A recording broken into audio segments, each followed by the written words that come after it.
ભૂખ્યો છું માતાજી. હા હા, તું કેટલો ભૂખ્યો છે મને ખબર છે. અરે ચોકીદાર. જી રાજમાતા. ક્યાં મળી ગયા હતા તમે?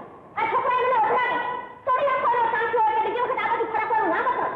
અરે હરામખોર, તે રાજમાતાને અભડાવ્યા. આજે તારી ખેર નથી. હરામખોર, ખબરદાર જો નિર્દોષ હાથ લગાડે તો ચામડી તોડી નાખે. કોણ છે તું? હું માણસ છું, જે તમે નથી. માણસ હોત તો ઊંચ નીચના ભેદભાવ રાખત. એક બ્રાહ્મણ દેવતાની સરખામણીએ મેલથી ભરેલાની મદદ ના કરત. મેલ તો મનના હોય છે, તનનો નહીં. મલિન તો તમે છો.